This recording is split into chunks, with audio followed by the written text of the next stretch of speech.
Now, in this discussion and today's class, we are going to discuss here the gray matter of the spinal cord.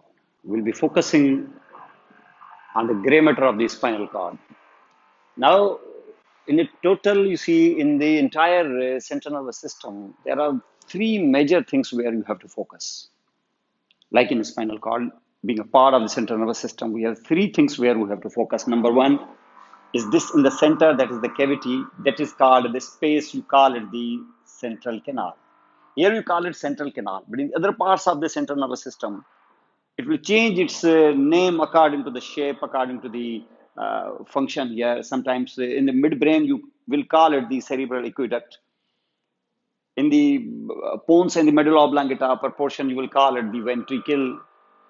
And in the dancephalon and in the cerebrum or the cerebral hemispheres, you will call them ventricles as well.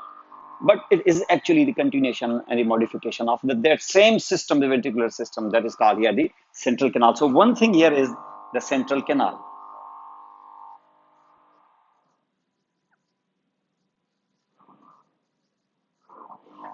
After the central canal, then you have got here another thing here where we are going to focus today. It is the gray matter that will surround the central canal. This is the central gray matter. This is the gray matter which we are going to focus here. And then outside the gray matter, it will be surrounded here. So gray matter will be surrounded here. The last thing here which will reach up to the surface, that is called the white matter. So we have actually three major components where we have to focus the central nervous system's various components.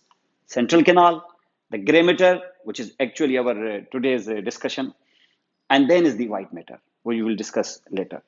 So this is the gray matter, which in fact is very important in a sense that it is actually the seat of the cell bodies, the neurons and the neuroglia, the blood vessels, though the blood vessels are present in the white matter also. So here, this is the area. And if you are actually looking at the gray matter of the spinal cord, which we are actually showing you on the left side, half of the gray matter here, and also the central part of the gray matter as well. In the center of this part, you see it is having the central canal. So here it is actually half. So this is roughly edge-shaped in configuration. You see that. These are the vertical limb on one side and vertical limb on the other side, which is being connected by the horizontal limb of the gray matter of spinal cord. And the horizontal limb of the gray matter of spinal cord, which is actually connecting the two vertical limbs.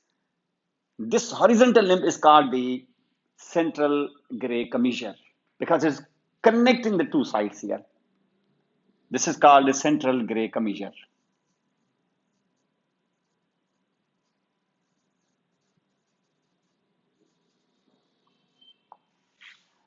And in the center of the central gray commissure is located our central canal. And due to the location of the central canal, in the center of the central gray commissure has been divided into the two parts here. The part which is actually behind the central canal and the part which is anterior to the central canal.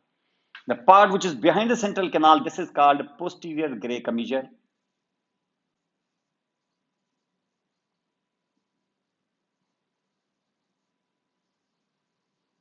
And the part which is anterior to the central canal, it is called anterior gray commissure.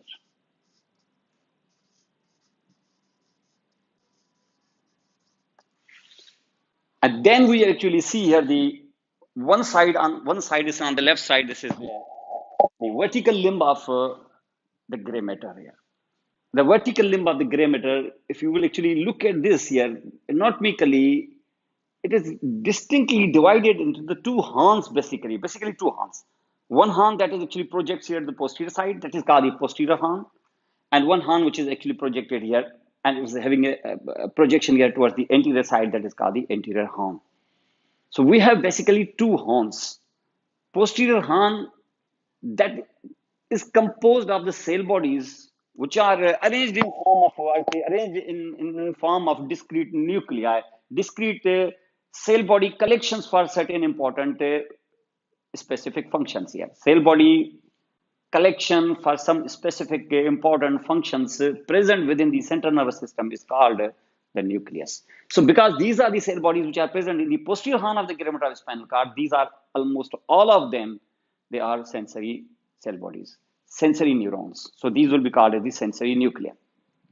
Sensory nuclei means from outside are from the sensory signals which in fact will initiate, are the impulses which will initiate outside the central, outside the body. They will be received via nerves, via peripheral nervous system, means the sensory part of the nerves. Here, because the spinal cord means it should be the spinal nerves. So they will actually receive them. And if they are here, so for different sensory modalities, different sensory impulses, we have got different sensory neuron collections. Means we have got different sensory nuclei, and we have got here this posterior horn, and similarly we have got the anterior horn also. And the anterior horn also we have got certain important discrete collections of the nuclei. We call them the motor nuclei. So anterior horn is the motor horn, and posterior horn is the almost exclusively it is the sensory horn. So we have got sensory and we have got the motor horn. So this indicates that we have got actually two horns here. But at the same time, if you will actually look at this,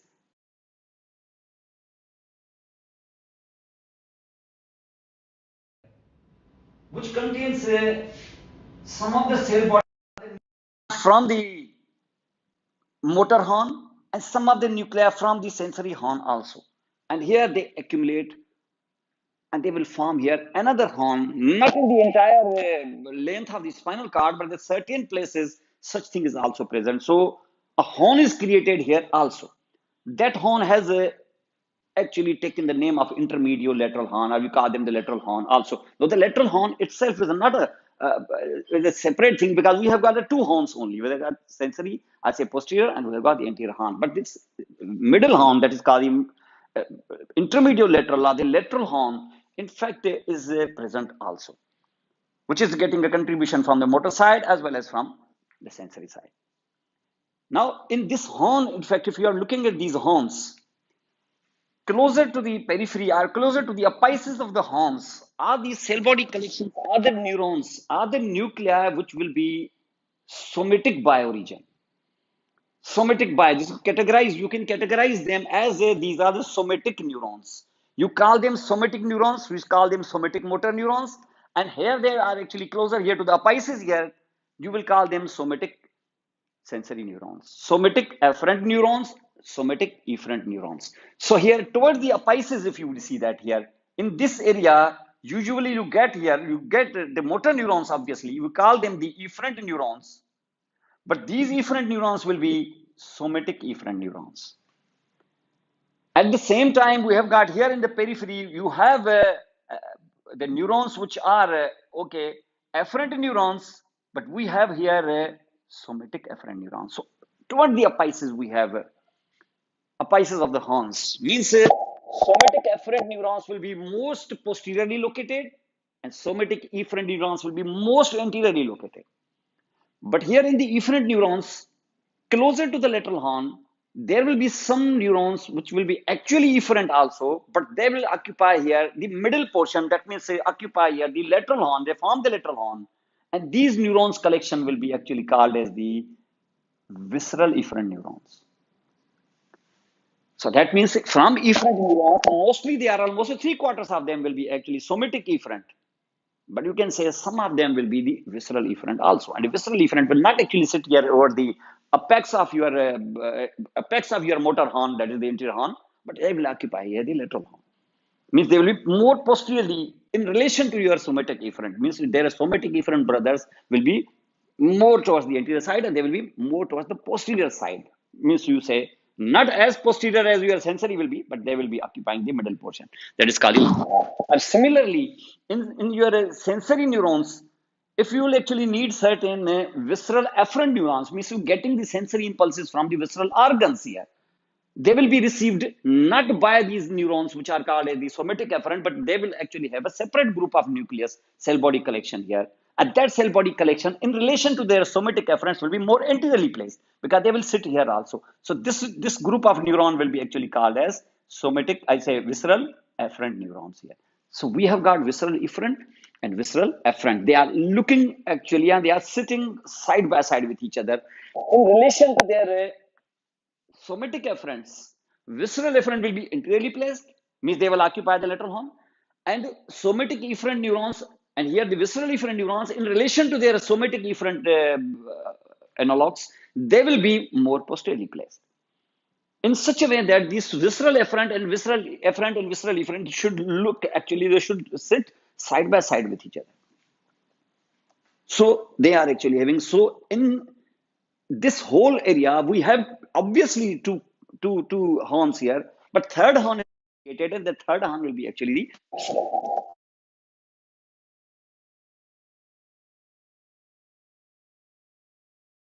the visceral efferent means in their zones when they will go outside here, they will control the involuntary effector organs like the smooth muscle, the heart or the cardiac muscle, and the exocrine glands. And they will get actually the impulses or the sensory impulses from outside also, from the sensory organs here. So this is actually lying here. So in this whole this is the generation of the nuclei, we have got the posterior horn, we have got the anterior horn. In the posterior horn, we have a discrete somatic afferent nuclei, and all of them, if I'm actually telling you these three, rather two visceral and the two somatic group of neurons, these four groups of the neurons are there. And if these are present here, the same four groups of the neurons, in fact, will continue their journey into the upper part of the central nervous system also. Upper part of central nervous system means they will continue their journey with the same categories like the somatic efferent group of neurons, visceral efferent group of neurons, visceral efferent group, and the somatic efferent group of neurons in the upper part of the rostral part of your central nervous system, which after the foramen magnum or the base of the skull through foramen magnum inside the cranial cavity will now change the name to the medulla oblongata. And then it will become the pons. Then the midbrain, you call them the brain stem. So all these four columns of the nuclei, all these four columns of the categories will continue their journey into the brain stem with the same categories like somatic efferent, visceral efferent, visceral efferent, and somatic efferent with the same configuration, with a little, obviously, modifications. And if they are present, if they are present in the brain stem also, and they are present in the spinal cord, which we are actually discussing, so we will not just call them somatic efferent, we will actually call them general somatic efferent. We will call them general visceral efferent. We will call them general visceral efferent. And we will call them general somatic efferent. That means general somatic efferent, and I will discuss these four terms in certain other perspectives also, in certain other contexts later on. But you see here, this is called, these four components are present. If it is general word is used here, that means they are present not just in the spinal cord, but they will be present in brainstem also with the same names. Obviously, the nuclear name will be different, otherwise category will be same. Now here, if you are actually looking at this now, posterior horn of the gray matter of the spinal cord, we have a certain discrete group of related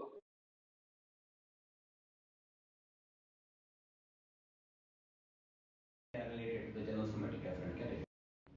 General somatic afferent sensory signals are the modalities, they are more, and through which we identify more things here as compared to, and they are highly localized, and things, in fact, will be identified more through this.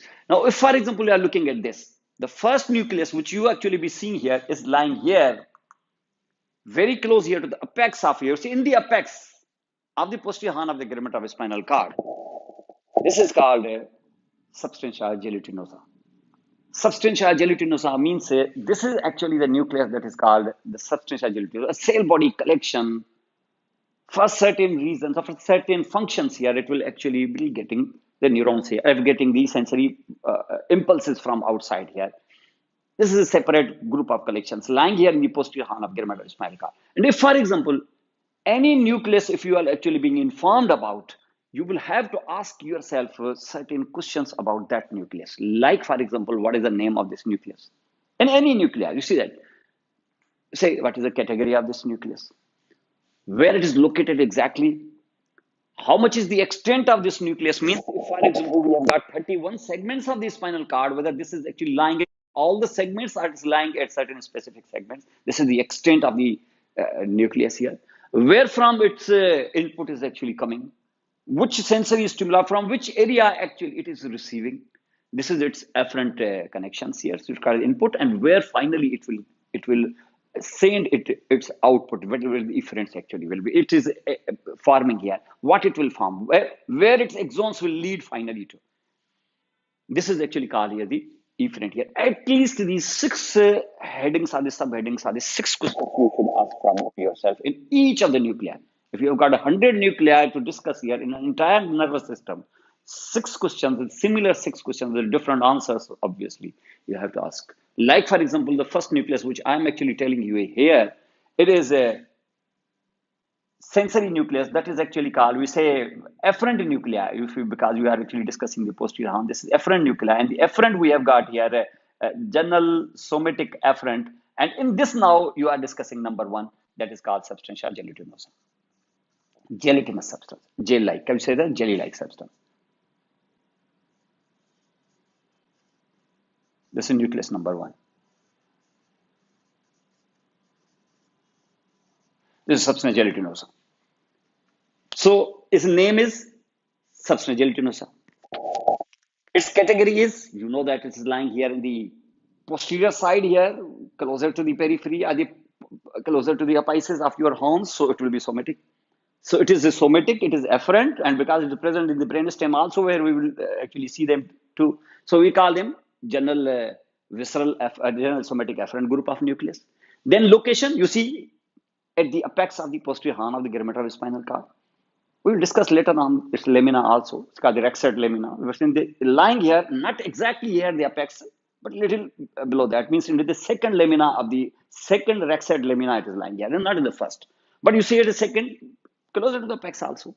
And then its extent here. If you are actually looking at this, if you are cutting a transverse section of the spinal cord right from this first segment up to the last, you will find this. Means it is present throughout entire length of your spinal cord. Extent is like, and its efferents here. Efferents means it is actually getting its efferents. If you are looking at this, so it's getting your efferents from where? It's getting your efferents from the periphery, from the nerve endings. You see that free nerve endings. So it is related here to the pain, temperature, and light touch. I say the crude touch. It is actually related to that. So that means it is getting its efferents or input from the periphery, from the receptors related to pain, temperature, and crude touch. Not the fine touch, it is the crude touch. So it is actually related to that. And where its efferents will finally go, this will be actually not directly as such, but indirectly it will be contributing in the formation of the tract that is called spinothalamic tract. Means it will be anterolateral system of the spinothalamic tracts, anterior and the lateral spinothalamic. And if you are actually looking at this first nucleus, which I was actually telling you, this is called substantia gelatinosa. This is nucleus number one, which we have discussed here. Now you see nucleus number one in this picture also. You see this here. This is nucleus number one, which we are actually going to discuss. This is called substantia gelatinosa. And about the substantia gelatinosa, you have actually asked yourself questions here. 6 questions about that. And then, if you will be looking at, you see this is the apex, it is lying here, this blue. You call it now substantia gelatinosa.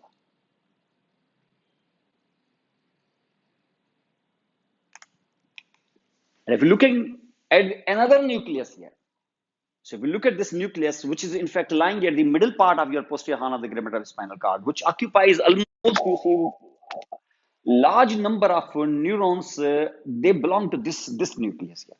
Means almost half of the posterior horn of the geometry of the spinal cord is being occupied by this nucleus. This nucleus, which is actually lying here, which is green color, which I have actually shown you in a green color. This nucleus, you will ask questions, 6 questions about that. The name of this nucleus, what is the category, the location, extent, efferent, and efferent, input and output. This nucleus, name of this nucleus is called the nucleus proprius.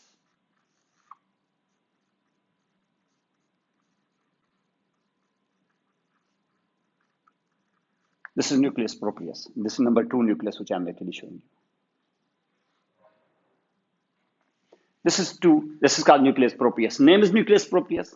Category, you know that it is the nucleus related to the general somatic efferent group of nuclei. So it is general somatic efferent group. You already are noting here, general somatic efferent group. Then we have got the location. You see the posterior horn of geometry of spinal cord, it's the middle portion, the largest being in maximum quantities, almost 45% of your posterior horn is occupied by this nucleus. And then its location, and then its extent. This is also present throughout the entire length of the spinal cord, as substantia gelatinosa was. And then its extent you have seen here, and then its efferent. So input actually, its input basically this nucleus is important. The reason is that because it is getting its signals here from the input is coming here from if for example your sensory impulses of vibration, pressure, then 2 point discrimination, fine touch, or conscious proprioception, all these things, if we are actually being coming from periphery, and they are actually going inside your central nervous system or the spinal cord, and they will in fact be ascending up here, forming the dorsal column tracts here. You say the fasciculus gracilis and pinnatus, so they will go to the thalamus here, but their collaterals in fact will be received by this nucleus. You see, this collaterals are being received by this nucleus, and the collaterals, if you are received by this nucleus, then this nucleus will actually send its efferents to different nuclei in the sensory as well as in the motor side. Means their efferents, in fact, so that will get the stimuli from the already passing tracts here, like for example, the spinothalamic, mostly from your dorsal column tracts, from fasciculus gracilis and pinnatus. They're collaterals, not their terminals. Their terminals will finally will go higher up here to the thalamus, and then from thalamus to the cerebrum for the consciousness here. They are going there, but their collaterals, if they are passing here, so collaterals will be actually contributing in stimuli, giving stimulus to the nucleus proprius. And now nucleus proprius will getting its efferent input from this, and this from here it will giving out its efferents to certain other sensory nuclei and also the motor nuclei of the same segment, or some upper and lower segments, or even crossover through the commissure and will go to the other sides. Similar segments are the same segments, are down or up. Means this will actually form here the same side ipsilateral or the contralateral efferents here for the purpose of local spinal cord reflexes at the different levels here. If, for example, you see that, if, for example, if you are being pricked by the pin here, you see, pricked by a sharp object here, you will not just withdraw your one arm, but you might withdraw even other arm also. Even you might withdraw your leg if you are actually been exposed to the fire or something like this. But when you are actually flexing all your three limbs, but the fourth limb in fact will undergo here extension here, so that your posture will be at least maintained. So that means if it will be like here, so this is performed here, but many reflexes, spinal cord reflexes through intersegmental tracts will be maintained by nucleus proprius. It's a very big nucleus. That's why, because it is maintaining, or it is controlling and modifying big number of reflexes intersegmentally in the spinal cord in different segments. But obviously it needs its input, and input is coming from outside. And outside, not for consciousness purpose, but for the purpose of modifying the motor activity as well as the sensory activity. It is called nucleus proprius. The second nucleus is this general somatic efferent category. And this nucleus, and then this blue nucleus, which I'm actually showing you here, this is the third, third nucleus that is present here, lying here closer to the central gray commissure and closer to the, you say, in the base of the posterior horn of the gray matter of spinal cord. This is called the nucleus dorsalis.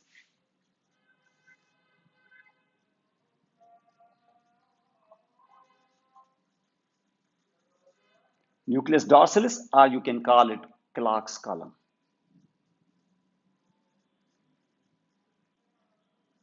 This is called the Clark's column. And if you say this nucleus name has come and the category, you know that this is the third among the general somatic efferent category, lying here.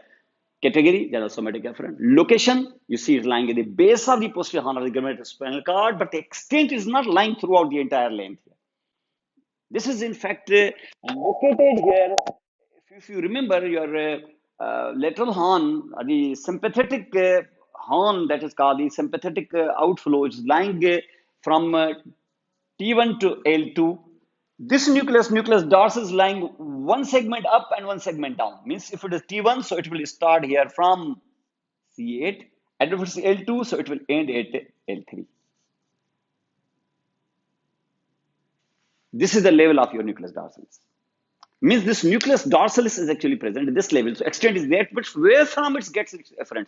This nucleus dorsalis is related here to obviously to the somatic efferent group of the nuclei. Somatic efferent means from periphery it will get its signals, but getting its signals means it is in fact getting its signals from outside here. From outside means it will actually getting signals from these two areas. Let us from the uh, inside the skeletal muscles we have the receptors here. These are called muscle spindles. So it is getting these signals from the muscle spindles, not just from muscle spindles, but we're getting signals here from the Golgi tendon organs also.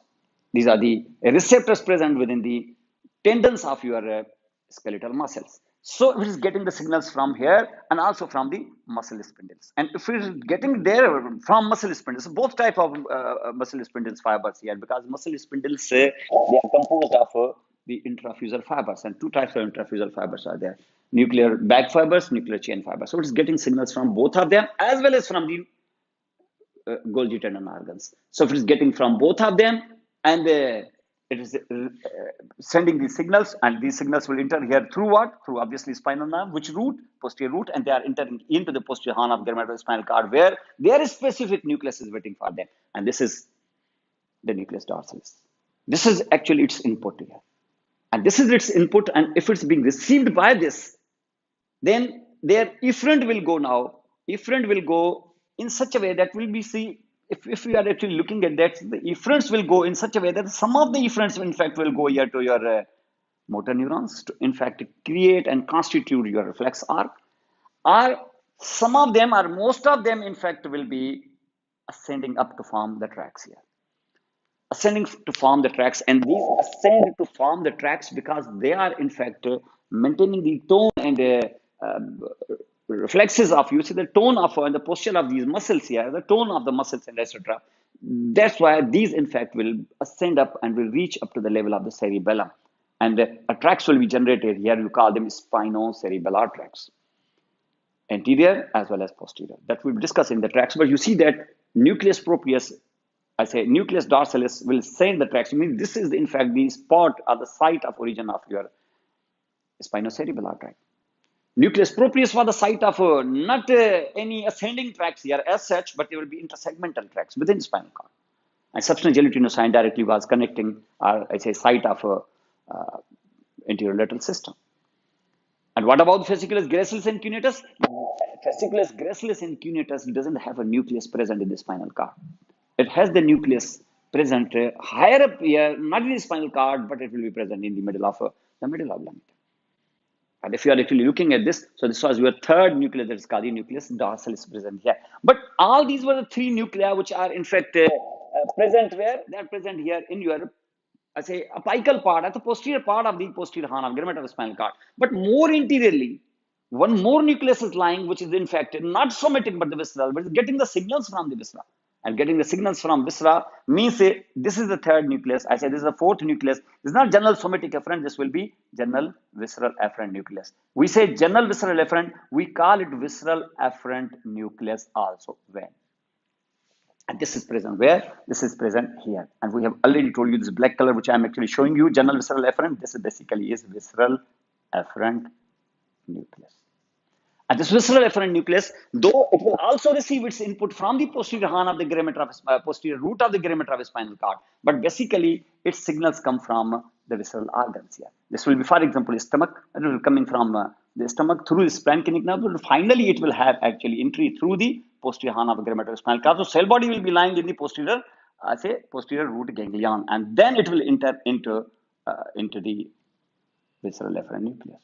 Means in the posterior horn or the dorsal root ganglion is present not just general somatic efferent neuron cell bodies, but the general visceral, general visceral efferent neuron cell bodies also there. Not just general somatic efferent neuron cell bodies, but general visceral efferent neuron cell bodies will be lying here also.